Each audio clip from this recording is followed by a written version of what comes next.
Don't call him Dad. He's just the lodger. My daughter-in-law said that to 38 people at my own grandson's birthday party. My son stood right there and said nothing. I set down the plate of sandwiches I'd been carrying, looked around that garden full of people eating food I'd bought, standing on grass I'd mown, under a marquee I'd paid for. And I laughed. Not a polite chuckle. A real full laugh that made the whole conversation stop. Because the man they'd just dismissed as the lodger? He owns every square meter of ground they were standing on. My name is Graham, and I'm 67 years old. I spent 39 years building something from nothing in the Waikato, and I thought by now I'd earned the right to a bit of peace. I was wrong about that, but I was right about something else entirely. And it took a humiliation in front of 38 people to finally make me act on it. Let me tell you how a man ends up being called the lodger in his own house. My wife, Elaine, passed away 4 years ago after a short illness. Pancreatic cancer. 11 weeks from diagnosis to funeral, and then the world just kept moving, whether I wanted it to or not. Elaine had always been the one who kept the connections alive. The birthday phone calls, the Sunday dinners, the gentle diplomacy that kept our son, Brendan, close even when he went through difficult phases. Without her, I rattled around in our property out near Cambridge like a marble in a shoebox. Brendan had been struggling. He'd married his wife, Courtney, 6 years earlier, and she was, I want to be fair here, an ambitious woman. Nothing wrong with ambition on its own, but her ambitions had always outpaced their actual income. Brendan ran a small landscaping business that did decent enough work but never quite generated the money that Courtney seemed to believe it should. They had 2 children, my grandchildren, Owen, who was 8, and little Poppy, who was 5. They were renting a place in Hamilton that was too small and too expensive, and Brendan was quietly drowning in a way he'd never admit to his father. I could see it. You always can when it's your child. Elaine and I had never been flashy about what we had. We drove sensible cars, bought our clothes at Farmers, took our holidays in the Coromandel in a bock that needed a lick of paint every season. What people didn't know was that my manufacturing business, agricultural parts, nothing glamorous, had done extremely well for 22 years before I sold it. Elaine's family had also left her a significant inheritance from her father's farming operation in Southland. Combined, after the sale and after Elaine passed, I was managing just over $3.5 million, held across several accounts and a small investment portfolio. I never talked about it. That was deliberate. Money changes how people see you, and I'd always preferred to be seen as just Graham, the bloke from Cambridge who fixed things himself and never put on airs. About 14 months after Elaine died, I could see Brendan's situation was reaching a crisis point. I made a decision that felt right at the time and looks quite different to me now. I bought a property in Hamilton, a good solid 4-bedroom place in Flagstaff. Proper section, double garage, room for the grandchildren to run around. Paid $920,000 cash. When I handed Brendan the keys, I told him it was an early inheritance, that I'd sorted the paperwork, that the house was theirs. I said I'd been rattling around in the Cambridge property and thought it made more sense for me to sell up and move in with family. I didn't sort the paperwork. The house was, and still is, registered solely in my name. I told myself I'd transfer it once things settled. That was the first lie I told myself. It would not be the last. What I also didn't tell them was that Brendan's landscaping business had, in the 12 months prior, received a number of very well-paying commercial contracts from a property development company.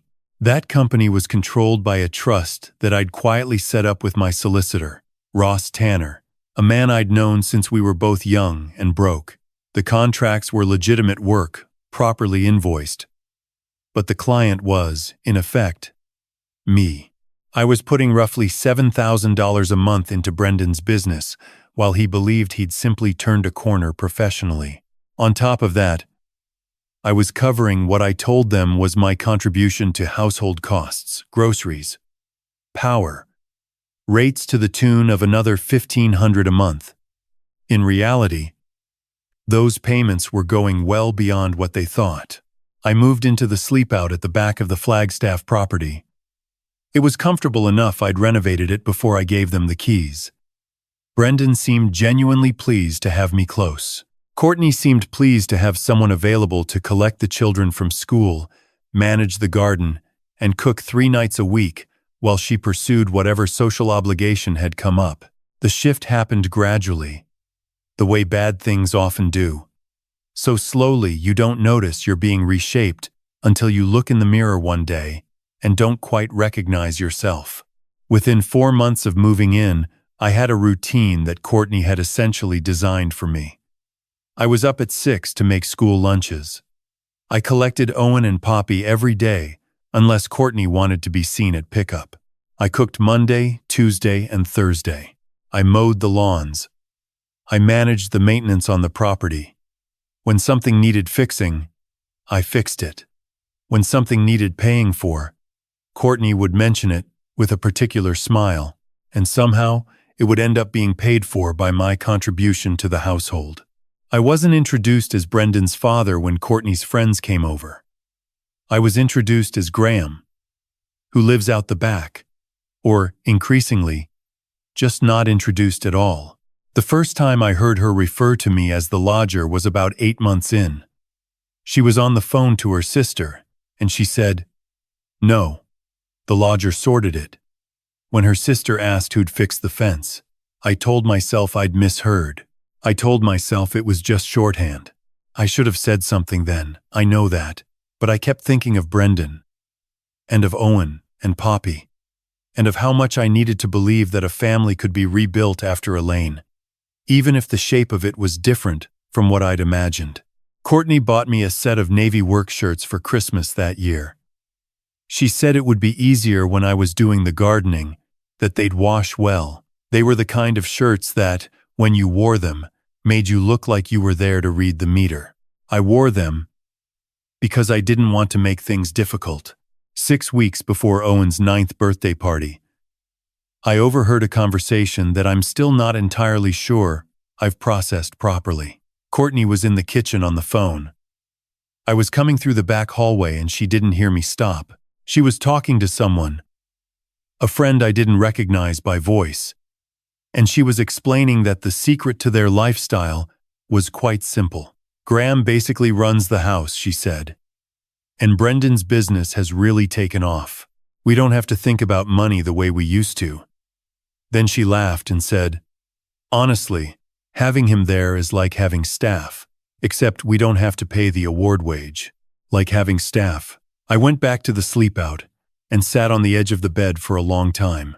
The birthday party was Owen's idea. He wanted a big one, a marquee in the garden, his school friends, some of Brendan and Courtney's friends too, a proper celebration. Courtney organized it with her usual efficiency. She hired the marquee, ordered the catering, sent out invitations.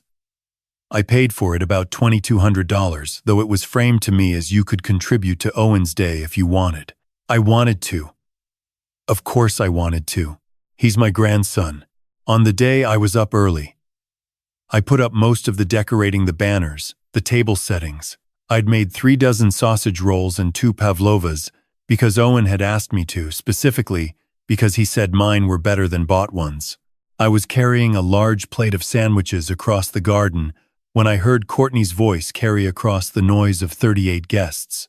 A woman I didn't recognize, one of Courtney's friends from her book club, I found out later had approached me near the food table and asked, pleasantly enough, "Are you Owen's granddad? He's been talking about you all morning." Before I could answer, Courtney appeared at the woman's elbow. "Oh, don't worry about chatting him up," she said, her voice airy and dismissive. "He's not really, he's just our lodger. He helps out around the place. Graham, could you grab more ice from the garage? I think we're running low." The woman blinked. Several people nearby had clearly heard. My grandson, Owen, had heard. I watched his small face go uncertain in the way children's faces do when the adults around them do something that doesn't compute. I set the plate of sandwiches down on the nearest table. I did not go and get the ice. I laughed instead. It started quiet, and then it didn't stay quiet. And I'll be honest with you, it felt like something releasing in my chest that had been held very tight for a very long time. Courtney's smile went rigid. Brendan had appeared from somewhere near the back fence and was moving towards me with that particular expression on his face. Part embarrassment, part warning. "Dad," he said quietly, reaching me. "Please, don't make a scene. Just leave it." I looked at my son. I looked at my daughter-in-law. I looked around at 38 people at a party in a garden that I owned, eating food I'd bought, celebrating a child I loved more than I'd known it was possible to love anyone, on a property I'd paid nearly $1 million for, and I thought about how long I'd been the lodger.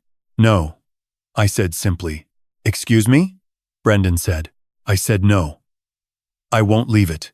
Courtney had moved to my other side and was touching my arm in a way that was meant to look caring and was actually the opposite. "Graham, you're making our guests uncomfortable," she said under her breath. "Let's go inside and have a cup of tea." "I don't want a cup of tea," I said. My voice was steady. I was surprised how steady it was.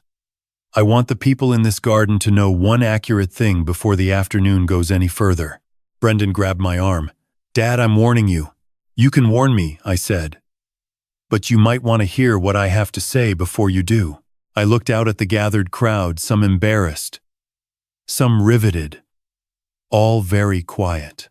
"I'm not the lodger," I said clearly. "My name is Graham Ashworth, and I'm Owen's grandfather.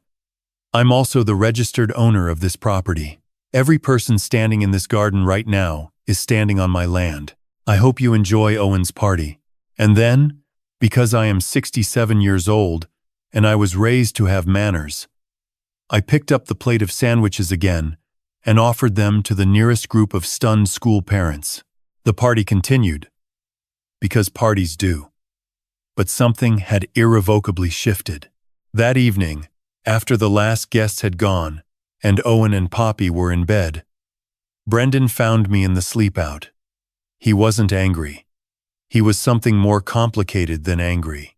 "Is it true?" he said. "The house?" "Yes. You never signed it over." "No." He sat down in the chair by the window and looked at the floor. "I don't know what to say to you. You don't have to say anything tonight," I told him. "But there's quite a lot more you need to know, and when you're ready to hear it, I'll be here." He left without another word. From the main house, I could hear Courtney's voice, low and urgent. I couldn't make out the words. The next 3 days were quiet in the particular way that precedes a storm. Courtney maintained the fiction of normality with the fixed smile of someone who had calculated that open hostility wasn't yet useful to her.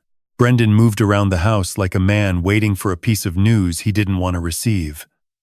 I observed all of it, and I made phone calls. The first call was to Ross Tanner. "Ross," I said, "I need to come in. There are some things I should have done properly 2 years ago that I'd like to sort now. I'll clear some time tomorrow," he said, because Ross has known me long enough to recognize when I'm not asking. The second call was to my daughter Shelley, who lives in Tauranga. Shelley is 55, sharp as a tack, and had never entirely trusted Courtney, a position she'd shared with me once and then politely kept to herself out of respect for my choices. "Dad," she said when I'd explained the situation, "I've been waiting for this call for 2 years." "I know," I said. "I'm sorry it took me this long." "Don't be sorry. Just tell me what you need." What I needed was for Shelley to know the full picture before anything else happened, and I needed her to contact her Aunt Elaine's sister, Margaret, who had maintained a relationship with Owen and Poppy, to make sure my access to my grandchildren was going to be protected regardless of what Courtney decided to do next. At Ross's office, I laid everything out. The property registration, the trust that had been funding Brendan's business, the monthly household payments, the total which came to just under $280,000 over 2 years. Ross reviewed everything with the methodical calm that I have always found enormously comforting in difficult times. "What would you like to do?" he asked. "I want to stop the commercial contracts," I said. "Immediately. The trust will advise Brendan's business that it's concluding those arrangements. I want it to look like a normal end of contract, no malice, just business." Ross nodded and wrote. "And the property? I want it placed into a trust with Shelley and me as trustees. I want it done this week." "That's achievable." He looked up. "And what are your intentions regarding their continued residence?" "I don't know yet. That depends on Brendan." What I hadn't told Ross, what I hadn't told anyone, was that earlier that week I had found, in the kitchen drawer where Courtney kept various papers, a printed email. It was partially obscured by other documents but visible enough. It appeared to be correspondence with a financial advisor, and it referred to a strategy for consolidating assets in the event of a family member's diminished capacity. There was a reference to a medical opinion from a GP I'd never heard of, and a note about timing that made my stomach drop. They were looking into having me declared incapable of managing my own affairs. Courtney had seen me become briefly confused one morning when I'd asked twice about the power bill I hadn't slept, and I'd simply forgotten I'd already asked, and she had apparently been noting these small moments, cataloging them, constructing something from them. The email was not conclusive, but I am not a naive man, and I know what I read. I told Ross about the email. He put his pen down. If someone were to pursue a formal assessment of a person's mental capacity for the purpose of gaining control of their assets, he said carefully, and that person was in fact entirely competent, that could constitute elder abuse under New Zealand law. It could also constitute fraud, depending on how those assets were subsequently managed. I thought that might be the case, I said. "I need to ask you directly, Graham. Are you entirely competent to manage your own affairs?" "Ross," I said, "I've been managing $3.5 million, a property trust, and a family for the last 2 years without a single error. What do you think?" He allowed himself a small smile. "I think we should get moving." The contracts through the trust concluded on a Friday. The following Monday, Brendan received a letter advising that the commercial client would not be renewing arrangements beyond the current quarter. He came to the sleep out that evening looking confused and worried. "I've lost my biggest client," he said. "I heard," I said. "Dad, we're already stretched. If we lose that revenue, how are we going to manage?" I looked at my son, this man I'd loved all his life, and I asked him something I needed to know. "Brendan, where did you think that contract came from?" He frowned. "Referral.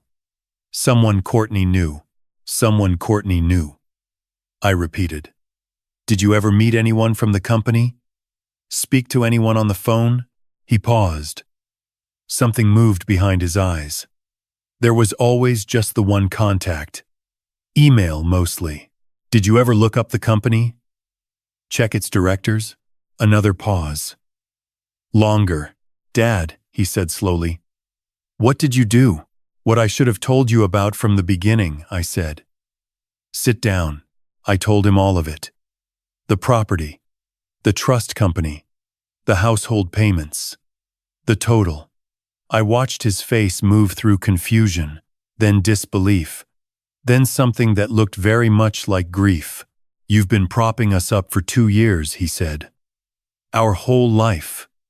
Everything I thought the business had built it was you." "The work was real," I said. "Your team did good work. The contracts were legitimate. I just made sure they existed. But why? Why not just tell me?" "Because I knew you wouldn't accept it," I said. "And I was trying to protect your pride. Which, I want to be honest with you, was also about my pride. I wanted to be useful to you without you knowing you needed me." He put his face in his hands. "That sounds like you." "I know." He was quiet for a long time. When he looked up, his eyes were red. "There's something else, isn't there?" The way you said all that, there's something else. Yes, I said. I need you to ask Courtney about an email she sent to a financial advisor about my mental capacity. The silence after that lasted nearly 20 seconds. I don't know what you're talking about, he said. But his voice had gone very careful. Ask her, I said. And then come back and talk to me. He came back 2 hours later. He looked like a different person, not older exactly, but stripped of something. She says it was just preliminary research, he said. She says she was worried about you, that the party incident suggested you were becoming unpredictable. Does she? I said. Dad, I didn't know. I want you to know that. I didn't know about any of it. I believe you about the email, I said. I'm less certain what you knew about the rest. That landed hard. He didn't argue with it. The following Saturday, I asked Brendan and Courtney to sit down with me and Ross in the lounge. Shelley joined us via video call from Tauranga. Courtney came in wearing the expression of someone who had decided the best strategy was controlled composure. She sat very straight and said nothing until Ross had finished speaking. Ross laid out the property documentation. He explained the trust structure. He went through the financial summary, the commercial contracts, the household payments, the complete picture of what I had contributed and on what basis.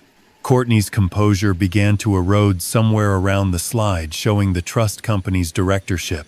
That's not possible, she said. Brendan's business had a significant and reliable client that was funded through Graham's trust, Ross said, in the tone of a man reading weather data. That arrangement has now concluded. You can't just... She looked at me. You set us up. This whole time, you set us up. I provided for my family, I said, quietly and without acknowledgement, for 2 years. During that time, I was introduced to your friends as the lodger. I cooked, cleaned, and maintained a property that is legally mine. And when I stopped being useful enough, you began researching how to have me declared mentally incompetent. I paused. I didn't set you up, Courtney. I paid attention. Brendan had gone very still beside her. There are a few things I've decided, I said. The property will remain in the trust.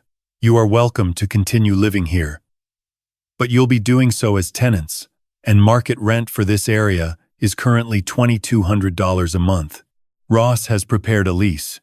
Courtney laughed, a sharp, disbelieving sound. We can't pay $2,200 a month. Then you'll need to find somewhere you can afford, I said. I'm not your landlord out of obligation. If you want to stay, you pay. If you can't pay, you have 8 weeks' notice as required by the Residential Tenancies Act. And the business, Brendan asked. The commercial contracts were legitimate work that has now concluded. Your business is your business, Brendan. I'll help you understand what the real revenue picture looks like, and from there, you build it properly. I'll give you that. That's it? That's all you're giving us? Courtney said. I looked at her steadily. I'm giving you a home to live in at market rate and honesty about where your finances actually stand. That's considerably more than you were planning to give me. She stood up. This is your punishing us. I'm establishing reality, I said. There's a difference. The conversation with Ross lasted another 40 minutes after that. Courtney was mostly silent. Brendan asked careful, quiet questions and absorbed the answers. Before everyone left, I asked Brendan to stay behind. When the room was just the two of us, I said what I'd been thinking about for weeks. Brendan, you didn't treat me the way your mother raised you to treat people. I don't know how much of that was Courtney's influence and how much was your own choice, but you watched it happen and you said nothing. And that's going to take some time to repair. He nodded. What I need to know is whether you want to repair it, I said. Not because of the house or the money or any of it. Because I'm your father and I'm 67 years old. And I don't know how many years I've got left. And I'd rather spend them with you than without you. But that has to be your choice. It's my choice, he said. His voice was rough. I want to fix it. I don't know how. But I want to. Start by calling your Aunt Margaret, I said. And explain to Owen and Poppy that their grandfather is their grandfather. Not the lodger. Not the man out the back. Their grandfather. He called Margaret that evening. I heard his voice from the sleep-out. Quiet and steady. Going through things he should have said a long time ago. Courtney left the property 3 weeks later. She moved to her parents' home in Palmerston North, and she and Brendan began what I understand are difficult conversations about the marriage. I made a point of not having opinions about that. What happened between them was between them. Brendan stayed. He signed the lease, arranged a payment plan with Ross for the first few months while his business readjusted, and began the slow work of understanding what his operation actually looked like without supplementation. It was hard for him. I won't pretend otherwise. But there's a particular kind of growth that only happens when a person has to stand on their own ground, and I watched it happen in my son over the following months. Owen and Poppy came to me the weekend after Courtney left. Owen knocked on the sleep-out door very formally, very seriously. And when I opened it, he said, "Granddad, are you really the owner of the house?" "I am," I said. He considered this. "Cool," he said. "Can we make pavlova?" We made pavlova. Poppy sat on the bench the whole time and told me about a frog she'd seen at school. And I listened to every word of it. And I thought about Elaine, and about how much she would have loved this moment, and about how close I'd come to letting it disappear. I'm not sharing this story because I want credit for what I gave my family. I gave it because I wanted to. And a gift doesn't come with a debt attached that's not giving. That's leverage. I shared it because I know there are people listening who are in similar positions. People who love their children so much they've made themselves invisible. And I want to say this directly to you. Silence is not the same as peace. You can be so careful not to cause difficulty that you accidentally give people permission to make you disappear. Generosity without clarity is not kindness. It's a setup, sometimes for them and sometimes for yourself, and usually for both. Your family should know who you are. Not your bank balance, not your property title, not your utility as a cook or a garden manager, but who you actually are.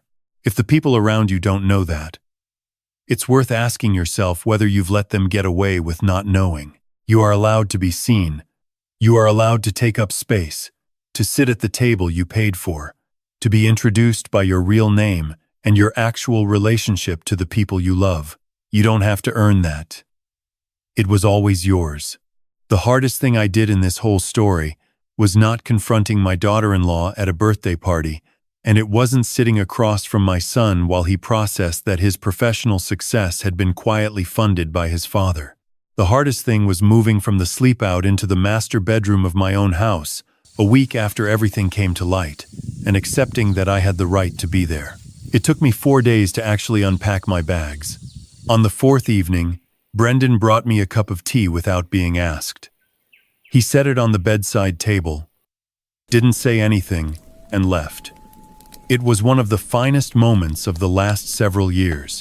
Whatever you have built in this life, whatever you have sacrificed, whatever you have quietly provided for the people you love, you are allowed to stand in it openly. Nobody should ever have to laugh in their own garden to remind 38 people that they exist. Remember your value before others forget it for you.